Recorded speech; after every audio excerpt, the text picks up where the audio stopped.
Arte multimedia, electrónico, digital e interactivo son algunas categorías que incorporan nuevas tecnologías y medios. El arte de los nuevos medios es un término relativamente reciente. Sin embargo, podemos encontrar sus raíces tanto conceptuales como estéticas en las corrientes de vanguardia de principios del siglo XX. Después de más de 100 años, las relaciones entre arte y tecnología son cada vez más estrechas.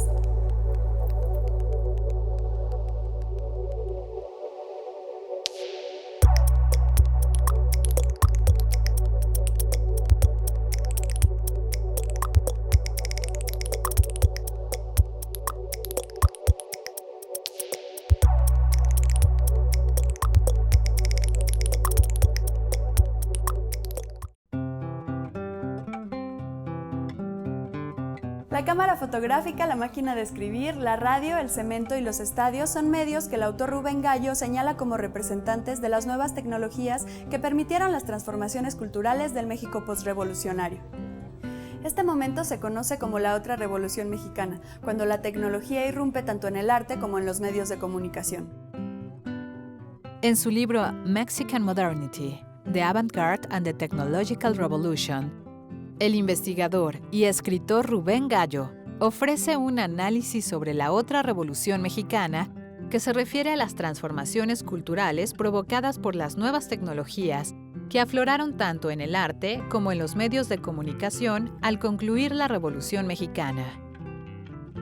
Es un libro que estudia cómo los poetas, escritores, artistas y fotógrafos de los años 20, 30 y 40 en México reaccionaron ante la irrupción de todas estas máquinas de la modernidad, ¿no? Que serían la cámara, la máquina de escribir, la radio y después la construcción de cemento, que es un caso muy particular.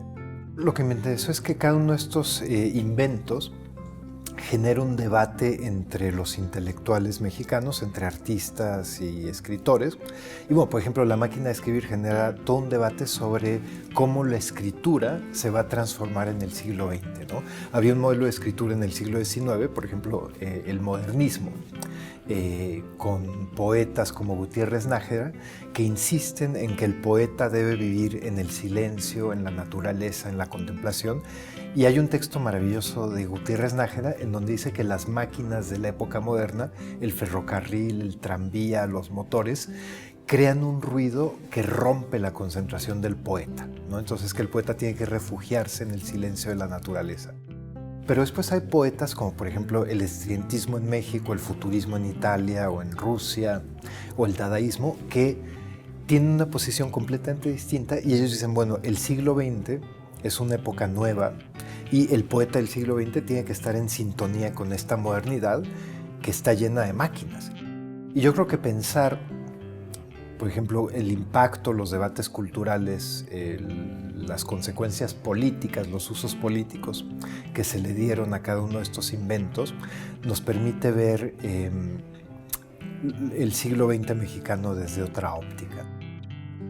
Rubén Gallo analiza 3 aspectos fundamentalmente. El primero es que las nuevas tecnologías de representación introdujeron una percepción de la realidad radicalmente nueva.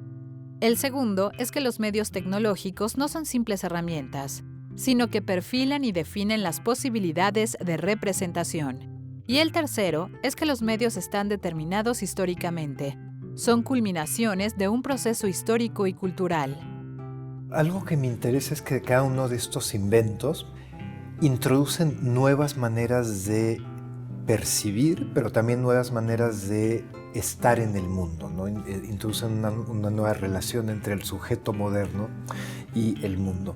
Por ejemplo, Walter Benjamin, el crítico alemán, tiene una idea de que la cámara y la invención de la fotografía nos dan acceso a lo que él llamaba el inconsciente óptico, que es una idea fantástica, ¿no? Entonces él dice, hay cosas en el mundo que el ojo humano no puede percibir, pero que la invención de la cámara nos permite ver. Y en la escritura hay un tipo de escritura que yo llamo en el libro mecanográfica, ¿no? Que me interesa mucho pensar que la máquina de escribir no es solamente un instrumento que permite a los escritores producir sus novelas más rápido o de manera más eficaz, pero que introduce un nuevo tipo de escritura que no existía antes, ¿no?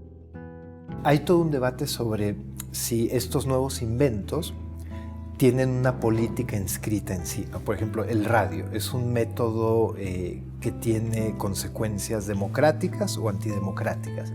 Y desde los años 20 hubo dos argumentos contradictorios, ¿no? Por una parte están los entusiastas de la radio, como Salvador Novo, por ejemplo, que decía, la radio es un medio democrático porque traspasa las fronteras políticas, lingüísticas de los países, permite una conexión, una especie de hermandad entre países incluso de lenguas y culturas distintas. Y hay un filósofo alemán que es Rudolf Arnheim, que incluso llega a proponer, dice, con la radio se acabará la guerra. Por otro lado están figuras como Bertolt Brecht, que Bertolt Brecht dice, no, la radio es un método autoritario. ¿Por qué? Porque hay una persona que habla al micrófono y millones que escuchan, ¿no? Dice, eso es un modelo de dictadura. Y entonces él propone, dice, eventualmente habría que inventar una radio que permita que los radioescuchas puedan responder, ¿no? Y que se vuelva un método más democrático. Y lo interesante es que ese modelo de radio es lo que es el Internet ahora, ¿no? Bueno, que alguien publica algo en línea y obviamente todo el mundo puede responder, pueden hacer comentarios. Es ese tipo de medio más democrático con el que soñaba Brecht.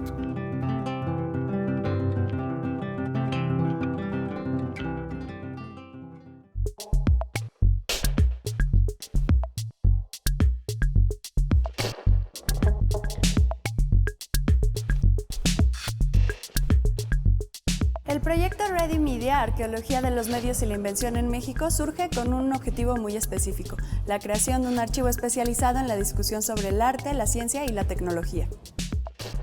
En el proceso de creación de este archivo trabajaron más de 20 especialistas que buscaron redimensionar las influencias en el uso que los artistas dan a los medios en la actualidad. De esto platicamos con la artista y curadora Tania Aedo.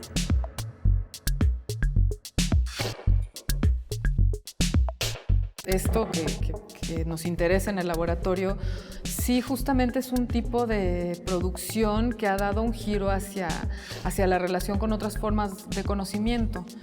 Todo arte lleva en su constitución y en su materia algo de tecnología, ¿no? Y lo que es muy interesante en este momento, como en muchos momentos de la historia en donde por alguna razón o por razones de orden, pues desde geopolítico, de las propias dinámicas también de las artes en ese momento, hay momentos como de grandes hitos en donde el arte y la tecnología y la ciencia muestran cosas muy importantes, ¿no?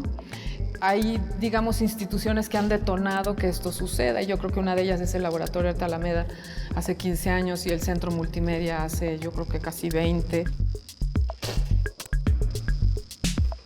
El proyecto Ready Media hacia una arqueología de los medios y la invención en México es una serie audiovisual que surgió de la invitación a un grupo de curadores, investigadores y artistas a realizar una lectura crítica del archivo reunido en el Laboratorio Arte Alameda, uno de los pocos espacios en el país dedicados a examinar la relación entre arte y tecnología. Bueno, Ready Media hacia una arqueología de los medios y la invención en México tiene dos partes. Una parte es un set de DVDs con más de 200 horas de documentación de artistas, de obras entre audiovisual y sonoro, que fue construido con la intención de generar un archivo vivo, en donde se tomó la decisión de trabajar con el archivo, con el acervo de los 10 años que ya llevaba el Laboratorio Arte Alameda. Entonces había como que hacer todo una depuración de todos esos documentos, de todo el material que teníamos de artistas, material de 10 años de exposiciones, se puso en orden y la idea fue invitar a 6 curadores a que, por un lado, hicieran una lectura crítica del archivo del laboratorio, pero por otro lado, dentro de esa línea, ¿qué encontraron ellos y qué recomendarían para nutrir el archivo? Esta serie se divide en 7 temas. El primer disco está dedicado a la música experimental y al arte sonoro. El disco 2, titulado Familiar Memorable, es una selección de la documentación de obras de artistas que trabajan en diversas disciplinas de las artes electrónicas y que utilizan la tecnología con gran familiaridad como herramienta de creación artística. Las obras seleccionadas apuntan a una revisión del arte hecho con viejos o nuevos medios. Bajo el programa titulado Cine Povera, se incluyen películas hechas en 16 milímetros durante la década de 2000-2010, pero bajo una estética experimental y hechas con mínimos recursos, pero con una clara exploración del medio cinematográfico y sus cualidades materiales. Dentro de la serie se incluye una revisión de curadurías en la que se demuestra que debido a la escasa producción de textos críticos y publicaciones sobre videoarte en México, las curadurías adquieren una mayor importancia sobre el proceso de la construcción histórica. Otro de los programas busca ofrecer un panorama del cine experimental, alternativo e independiente en el México contemporáneo. Finalmente se incluye un apartado titulado Voice Over, en el que se da cuenta de la heterogeneidad de los autores, así como de los artistas incluidos. Todos los involucrados en el proyecto Ready Media tienen algo que los une a pesar de la diversidad que se revela en su trabajo individual y los procesos creativos que han realizado a lo largo de su carrera artística. Eso es lo que se devela en este enorme proyecto. Creemos que además tiene que continuar porque tiene esta visión, tiene además todo un trasfondo teórico de arqueología de los medios. Entonces, esa es una parte muy importante. La arqueología de los medios, pues como buena arqueología, desempolva cosas que estaban por ahí y que nadie sabía que estaban o que en algún momento se pensó que no eran importantes, ¿no? Fue pensado como para poderlo distribuir en los espacios académicos, del circuito del arte. No es todavía un sitio web, que sería lo ideal, pero ya está para consulta en las mediatecas más importantes relacionadas con arte contemporáneo o con arte, ciencia, tecnología. Good Morning, Mr. Orwell fue la primera instalación internacional satelital del artista Nam June Paik, a quien se atribuye la creación del videoarte. Fue un programa de televisión transmitido el 1 de enero de 1984 simultáneamente por varias televisoras del mundo y alcanzó una audiencia de más de 25 millones.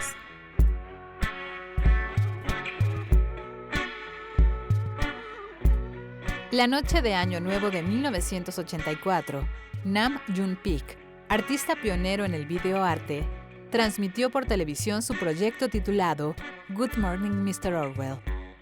Varios estudios de televisión alrededor del mundo, unidos vía satélite, transmitieron el programa y alcanzaron una audiencia estimada de 25 millones de televidentes. El proyecto de Paik incluía sucesos en vivo, así como material pregrabado. Dentro de lo más destacado fueron las presentaciones de Merce Cunningham, que aparece bailando con su propia imagen en delay, John Cage, quien crea música haciendo vibrar las espinas de un cactus con una pluma, y el trío británico pop Thompson Twins, quienes cantan el clásico Hold Me Now. Esta pieza estuvo llena de complicaciones técnicas y cada estudio debió improvisar cuando la transmisión satelital se caía. Sin embargo, esto fue aprovechado por Paik y de alguna manera una de las profecías de Orwell se volvía realidad. Este proyecto se puede describir como una instalación internacional satelital en la que Paik refuta la visión de George Orwell del año 1984. También contó con apariciones de Laurie Anderson y Peter Gabriel, quienes interpretaron Excellent Birds, Allen Ginsberg y Peter Orlovsky.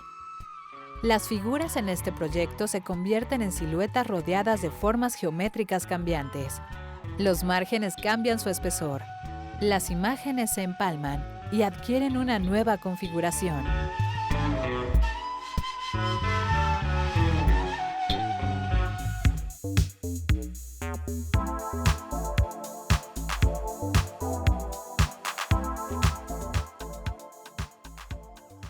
El artista Tomás Cuna es una figura distintiva de la música contemporánea, la música techno y el arte multimedia.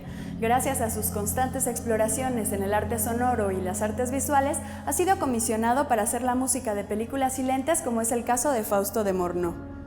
Cuenta con varios discos que fueron pioneros dentro del movimiento electrónico minimal, y su disco Biokinetics es considerado un pionero en el sonido techno.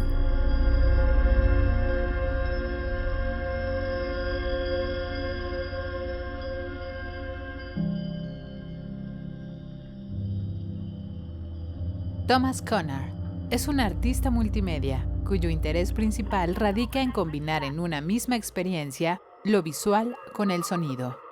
Ha sido reconocido internacionalmente por su uso de frecuencias bajas y en muchas ocasiones lo ha nombrado un innovador de la música contemporánea.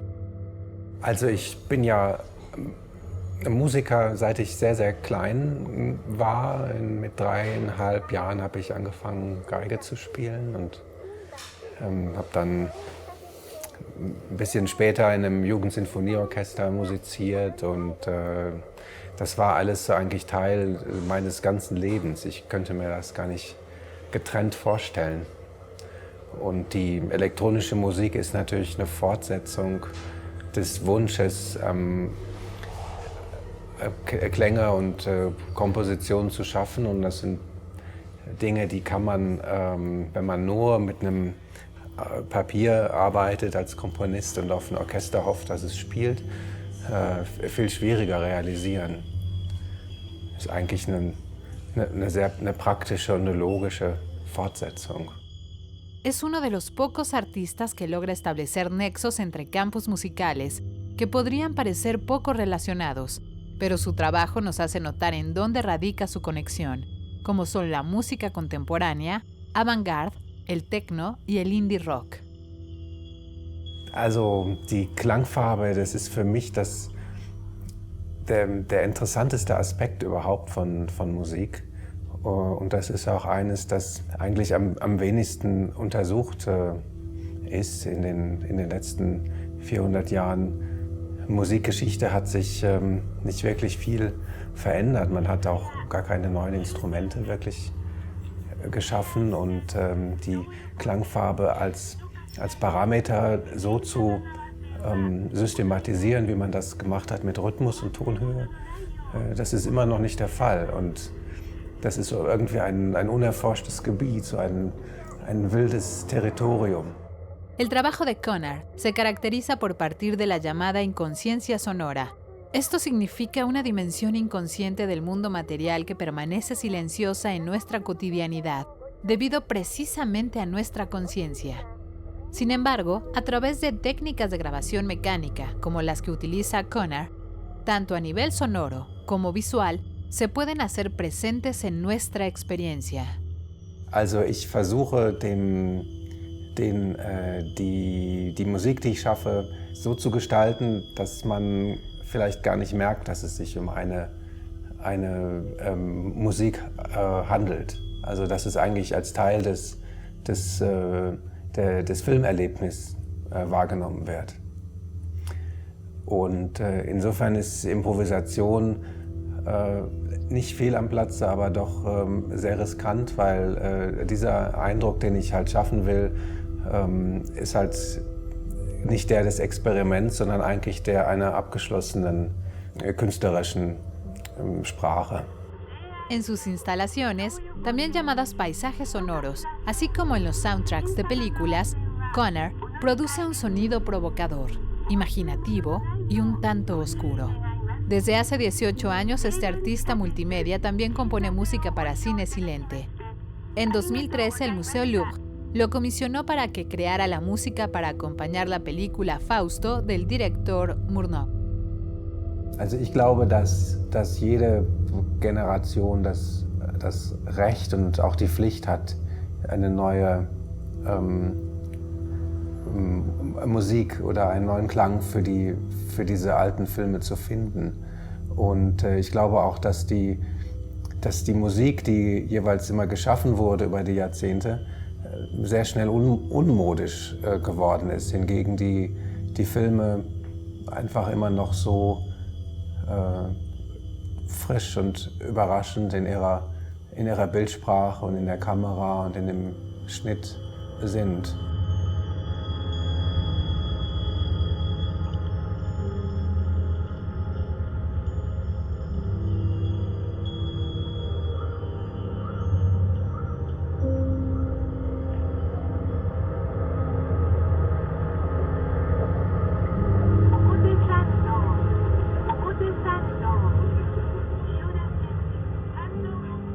También destaca su práctica colaborativa con artistas visuales, cineastas y otros músicos. Ja, es gibt immer so verschiedene Projekte, an denen ich gleichzeitig arbeite. Zurzeit ist es eine Art Remix-Arbeit für den leider verstorbenen Klangkünstler Rolf Julius, für eine Installation. Ich bereite eine DVD-Edition einer kleinen Oper, die ich 2009 im Rahmen des 100 Jahre futuristisches Manifest von Marinetti. Conner no intenta ponerle su sello sonoro a una obra maestra de casi 100 años de antigüedad como lo es Fausto de Murnau, sino hacer accesible a un clásico a un público del siglo XXI. La música ha de conceder un espacio a las imágenes, un espacio en el que la fuerza original de las imágenes no se vea atrapada, sino que respire libremente. Ja, ich finde, dass Musik ist eine ganz umfassende Sprache natürlich, aber in den Künsten gibt es auch noch viele andere Sprachen und die interessanteste aller dieser Sprachen ist halt die Metasprache, die versucht, all diese Dinge zu vereinigen.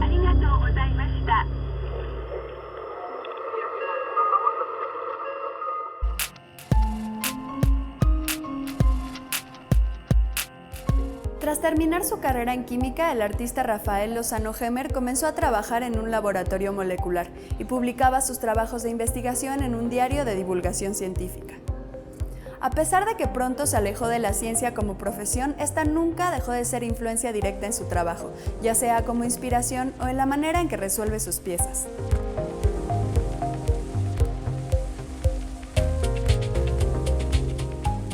En 1985, Rafael Lozano Hemmer comenzó sus estudios de química en Canadá.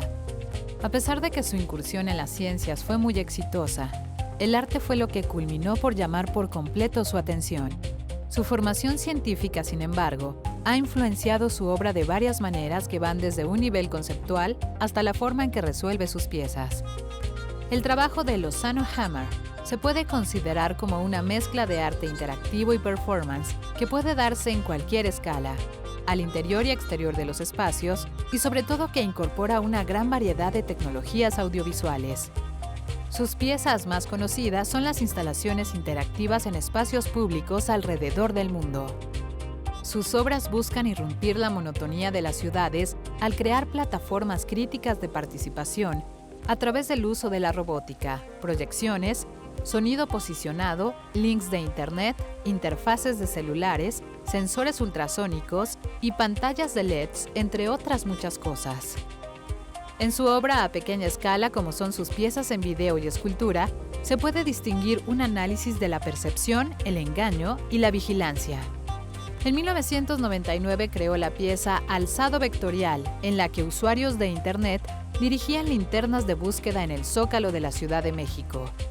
Esta misma pieza se repitió en varios lugares del mundo, como Lyon, Dublín y Vancouver. Algo que separa a Rafael Lozano Hemmer de muchos de los artistas es su comprensión y dominio absoluto de la tecnología.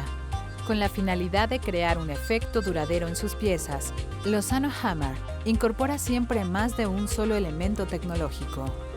Para este artista, la cultura occidental está basada en la tecnología. Actualmente es inevitable trabajar con tecnología, pues todo funciona mediante redes globalizadas de comunicación.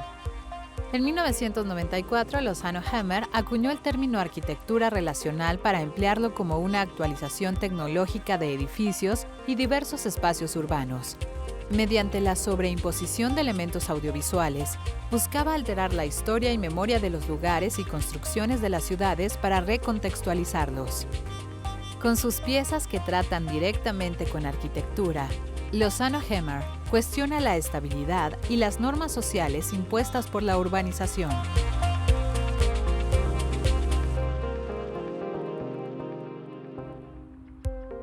La diferencia entre un usuario común de Internet y un artista trabajando con este medio es que este último utiliza la tecnología de una forma crítica o experimental y así la redefine como medio artístico.